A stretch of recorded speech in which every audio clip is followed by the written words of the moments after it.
Who made the mountains? Who made the trees? Who made the river run down to the sea?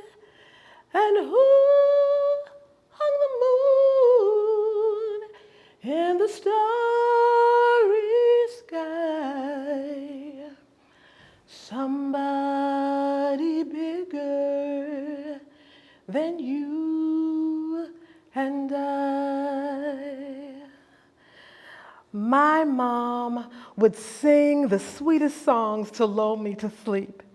Songs of the goodness and the power of God I'd pray my soul to keep.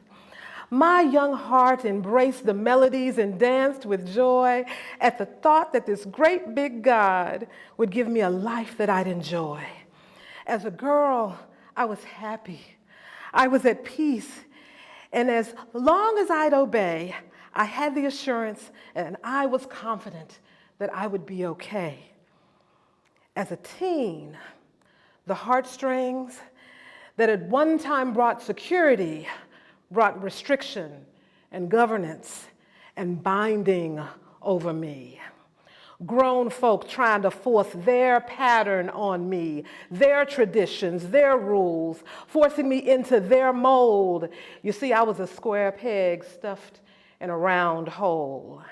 I seldom did what I was told. I withdrew. I was bold. I rose up. I resisted. I couldn't even hear God anymore and almost forgot that He even existed. It was so noisy in my head, with insecurities screaming at a feverish pitch and the internal voices reminding me of my unworthiness. I had connections on the web with people that I'd never even touched.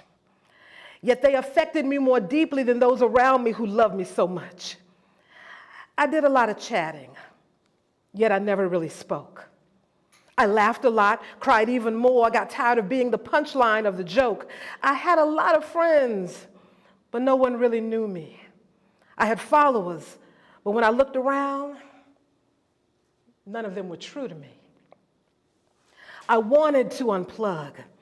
I didn't feel like I belonged. But I couldn't break the ties that bound me to this entangled web, and I've never felt more alone. Sometimes the clouds hang low, and I can hardly see the road. I ask the question, Lord, why so much pain? But God knows what's best for me. Although my weary eyes, they cannot see.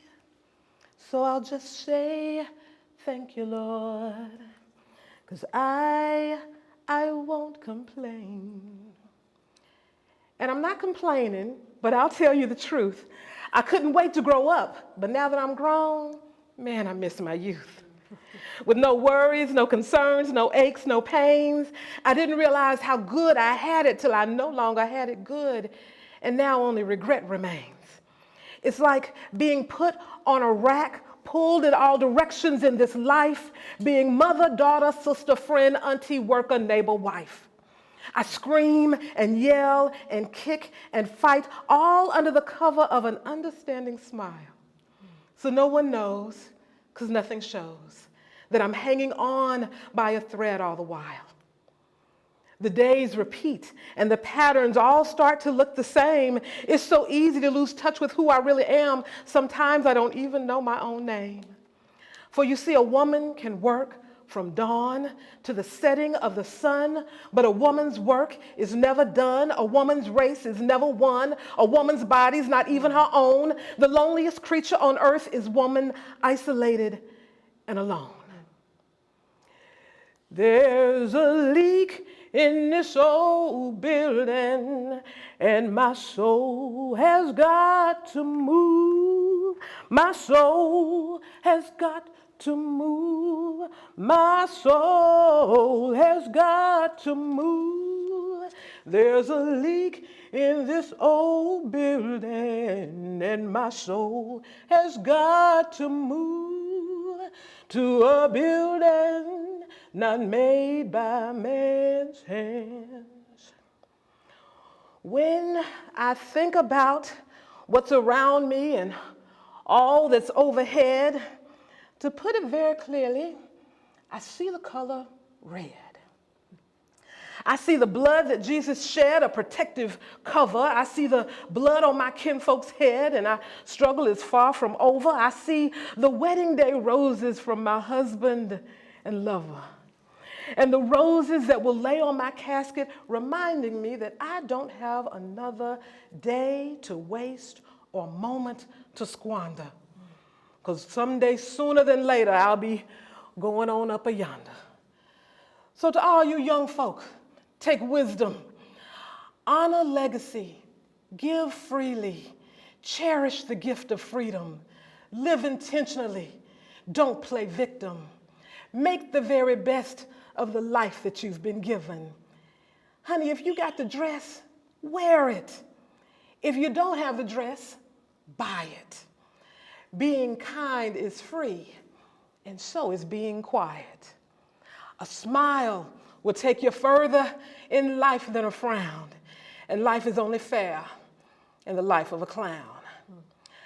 My children, we are forever connected, our lives intertwined, a delicate tapestry by God's great design. My burden is yours, and your burden is mine. Because in this life, we need each other to survive. And one thing in life is sure, we won't make it out alive. There's a leak in this old building, and my soul has got to move. Oh, my soul has got to move. My soul has got to move. There's a leak in this old building, and my soul has got to move to a building not made by man's hands. Thank you.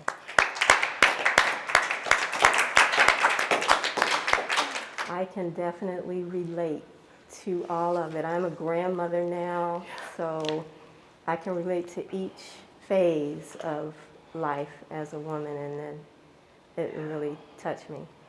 Thank you. It's a struggle. Yes, it is. It's a struggle being a girl.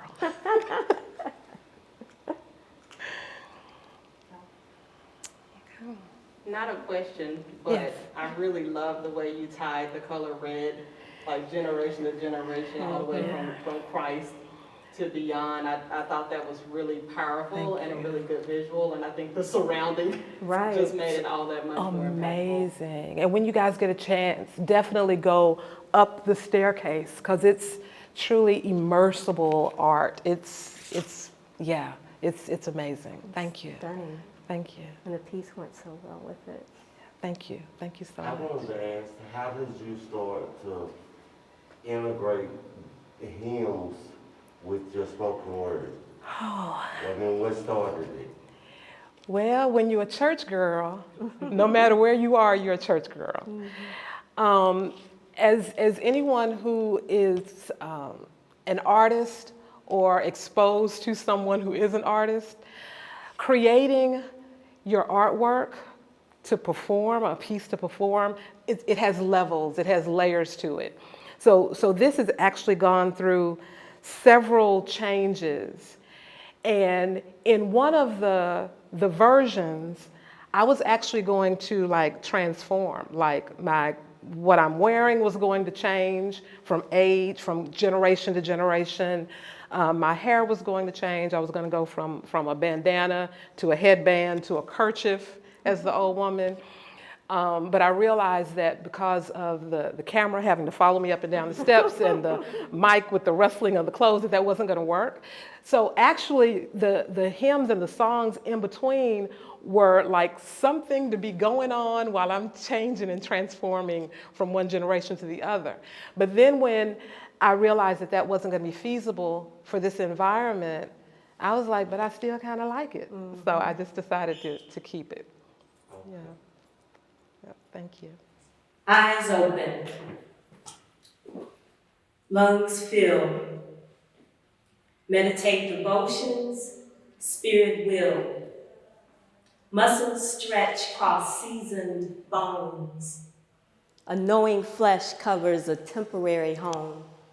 Feet planted on familiar floors. Rising sun grants forgiveness of day before. Opportunity delivers resilience for this spiritual being walking into a new day of the human experience. Until my body gives no breath, until this flesh is dead, until my wings are spread, until manifestation of my reason for being sticks to the ribs of those needing all I have been given. I will feel, I will write, and I will give. Good evening, everybody. My poet name is Lady J. My author name, which just started last year, is Libra, but my mama named me Janine Lois Nash, and I answer to all three. I am so very happy to be here again at the Hunter Museum, and I'm going to tell a little backstory to the piece before I actually do it. When I came here to pick my piece, to write, we toured several places. I took pictures, and Adira and Marsha and I had a conversation. I think Marsha brought it up that people ask, when does she know when a poem is finished? And her reply was, it never is. And I could relate to that because there's always tweaks. Like what I'm gonna read to you tonight needs some tweaks. So it's never finished. So Adira told us about an artist who took 5 years, was it? Or more to paint, and he would paint in pieces and then pull them all together. And at the last minute, we came over and saw this piece, and I was really intrigued. I mean, the picture, the painting is beautiful, but I was really intrigued by his story and his artistry and his creative process because it kind of mirrored mine.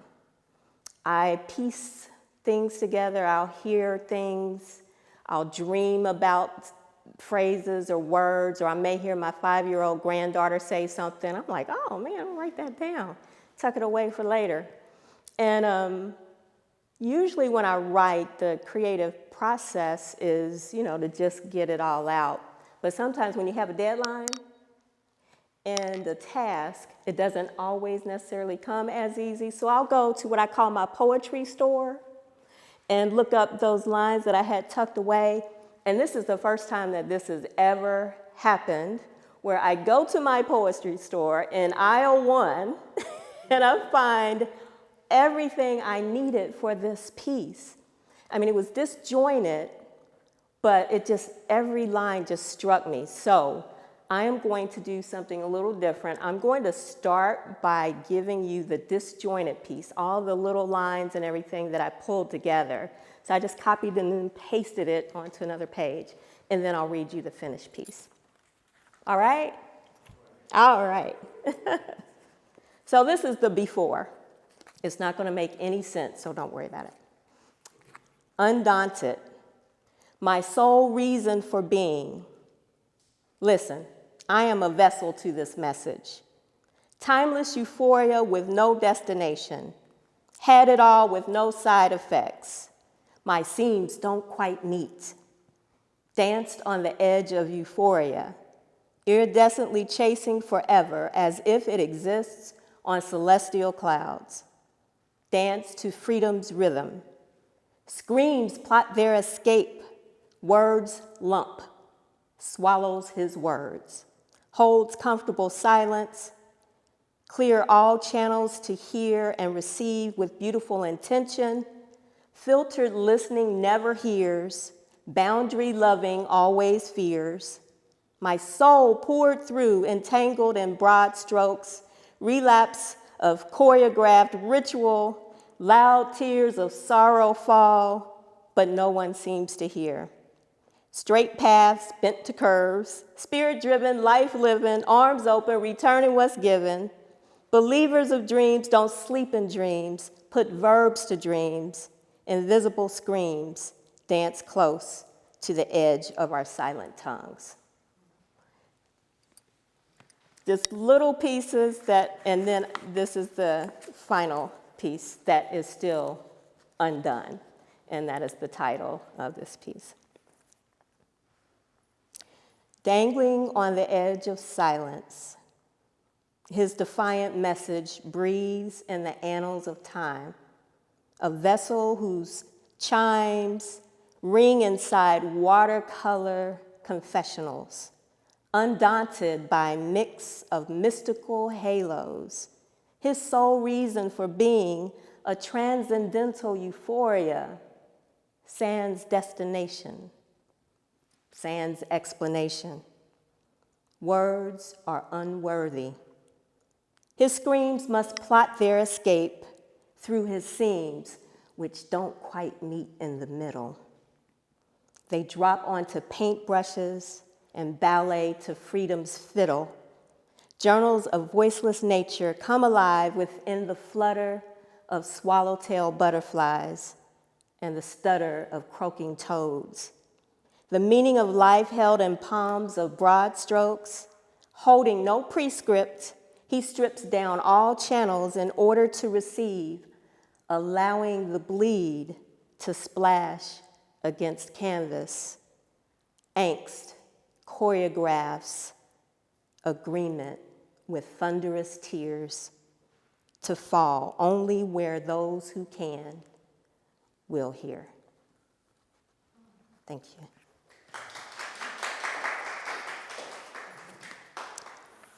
So a little bit more about the artist.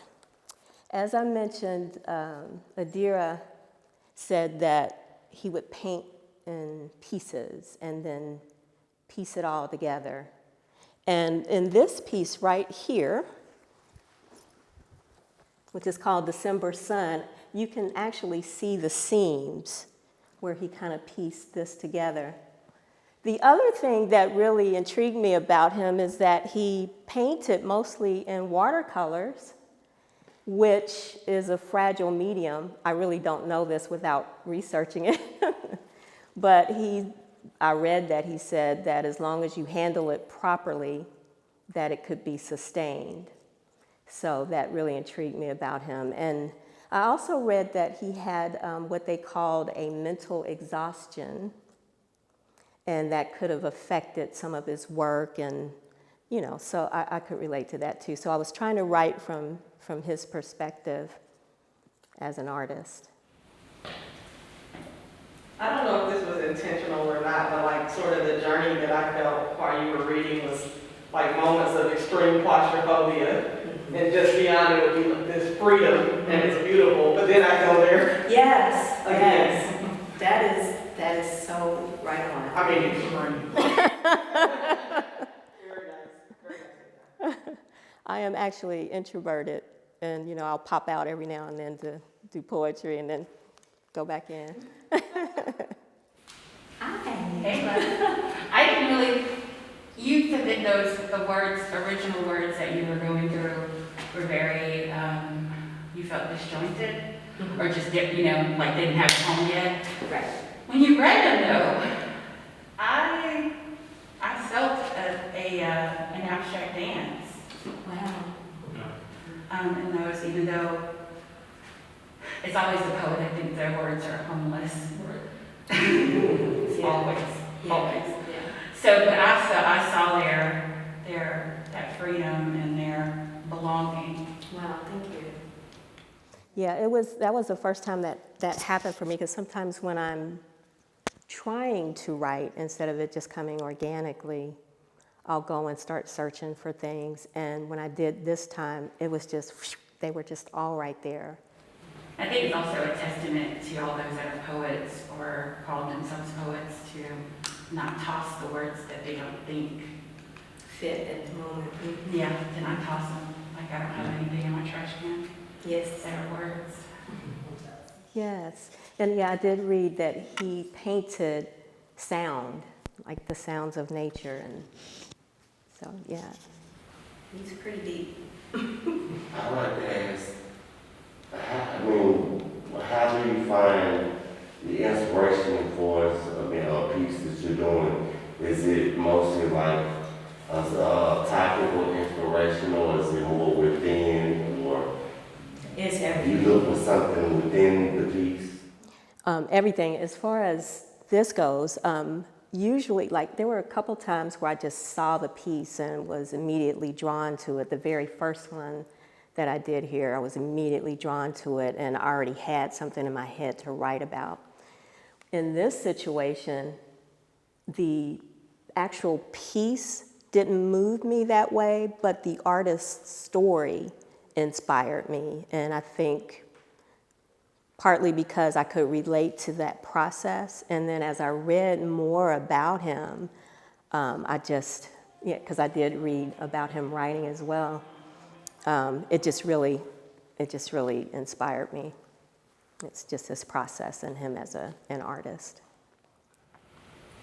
I really love your piece because it kind of symbolizes the importance of patience and how by being patient in certain situations, it can allow you to have a deeper connection spiritually with like your piece and what you present, and it can be something more than it was meant to be in the beginning. Yes, and that is a good point, and I know the writers in the room can relate. And sometimes you'll sit down to write something and then it's not coming. It's because something else is trying to get through. And, you just have to kind of let it flow. But, yeah. Procrastinators of the world, unite. So call me tomorrow. Time keeps on slipping, slipping, slipping into the future. Time keeps on slipping, slipping, slipping, slipping, slipping. Now make that day after tomorrow because I have a thing. Why are we blind to today like today will come tomorrow? Like we have a day to borrow in our back pockets. Silence may be golden, but only until it forfeits a lifetime through inaction.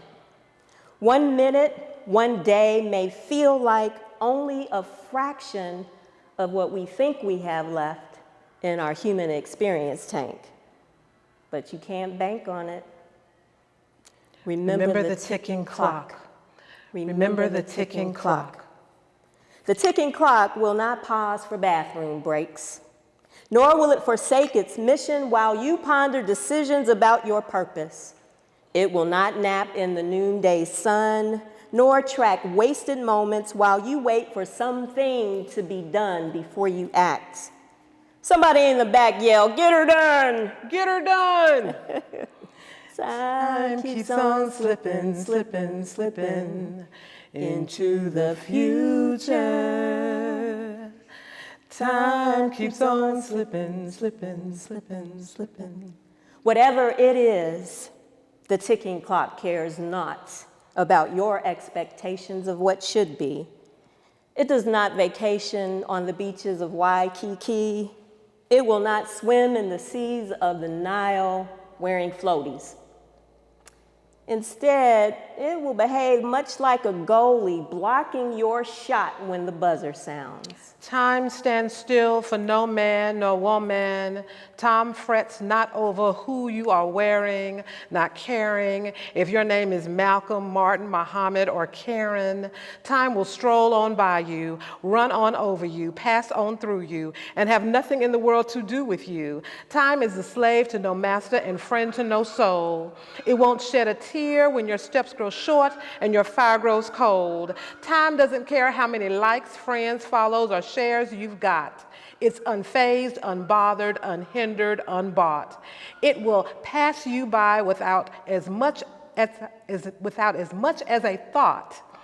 As you waste away reaching for highs that no longer exist, addicted to disappointment ever since the last kiss, with promises unkept and values compromised, hopes and dreams shattered, your self-worth is worthless now. The clock will keep spinning long after your life has ended.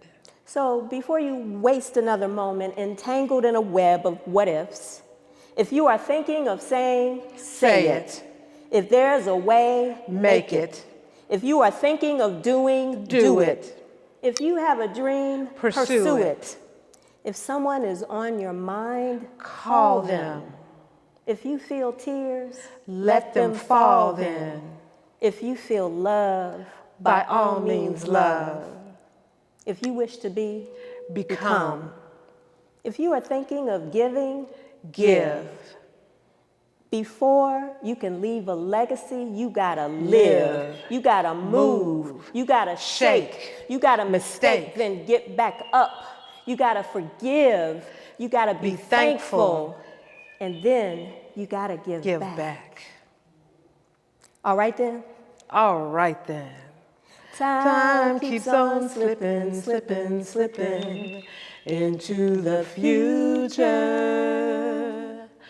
Time keeps on slipping, slipping, slipping, slipping, slipping. So firm your feet, adjust your skin.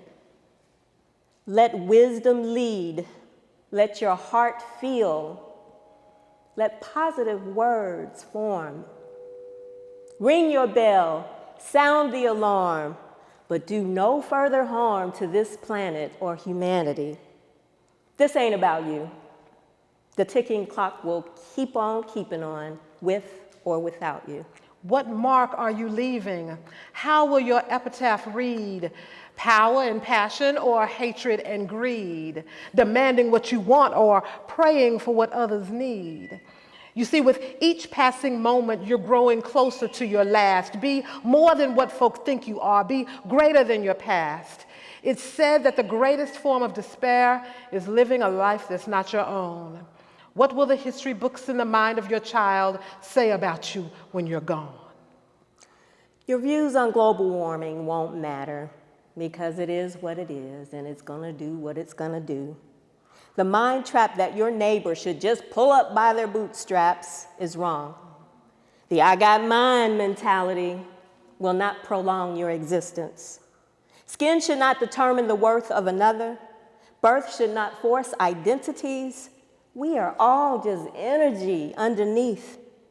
No matter what you believe, we cannot allow this movie to rerun in the minds and the lives of our children, of our children's children, or theirs. We do not have the luxury to not care about this planet, about our brothers and sisters to come. You have not won until we all do. Whether we affect positive change in the world or just on our block, just do it. Thank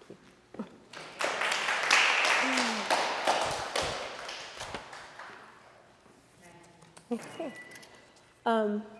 I just wanted to say something about this piece. I know you can hear it. Yeah, it's been screeching the whole time. The unexpected. Right. It's called mesocosm, which loosely translated is an experiment to examine nature under controlled conditions.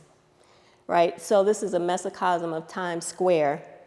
And one thing that stuck with me before we started writing this was the line, seasons unfold, days pass, moons rise and set, while animals, people, and weather come and go.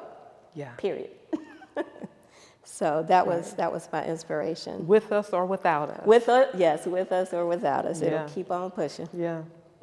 Yeah. And one of the things that I had read also, to piggyback on what Lady J has mentioned, is, and as you have an opportunity, come closer so that you can really see what's happening here. But these are representing the past, the present, and the future. And you see the future looks kind of dismal. Heaven, earth, and hell. So it's all about time. It's all about time. And what's interesting, I didn't pick up on it because I hadn't heard your first piece. It was about time. Yeah. And it just kind of all It kind all of comes together. meshed together. Yeah. It did. It did. But It I did. think in this middle one, you'll notice there's a McDonald's sign. That seems to be carried through. McDonald's lives on forever, with us or without us. Does anybody have any comments or questions? Yes. Yeah. Did you write this together, or was it? A little of Explain how both. this worked. Does that- We wrote independently, both, with this being inspired by this piece. But then Lady J shared what she had created with me, and then I interjected the song and interjected my poem throughout, sent it back to Lady J, and she tweaked it a little bit more, massaged it a little bit more, passed it back to me. So we kind of worked like that, and then we had a couple of Zoom sessions together, so we were able to kind of talk through it. But today is actually the first time that we've actually done it together. Zoom, there was like a delay, so it's really kind of nice to hear how it all kind of came together and harmonized and all of that. I don't So, know yeah. if you remember or not, but I had a completely different piece for this. For the very beginning. From the very beginning. Yeah. And then you mentioned time keeps on slipping, and I was like, okay, I got to rework. Yeah. That's true. And then we went to The Revolution Shall Not Be Televised. Yes. Yeah. Yeah. So it's just like with any creative expression, it's layers. Where you start is not necessarily where you end. So it was wonderful to go through the creative process with Lady J. She's phenomenal. Same with Marsha Mills. Yeah, this is good. It's good stuff. I have never done it with a poet. This is Really? my first time. Oh, I'm the first. Yes. And I was in a band, so I was used to writing with bands, but I had never done a duet. Yeah, this was good. This poet. was good. Yeah. This was good. I hope you guys enjoyed it because we had a ball. Yeah. I don't know about y'all. I don't know about y'all. We had a ball. Anybody else? All right. Thank you. Thank you. Thank you. Thank you so much for coming. So And much. lending your ears. Adira? Appreciate it.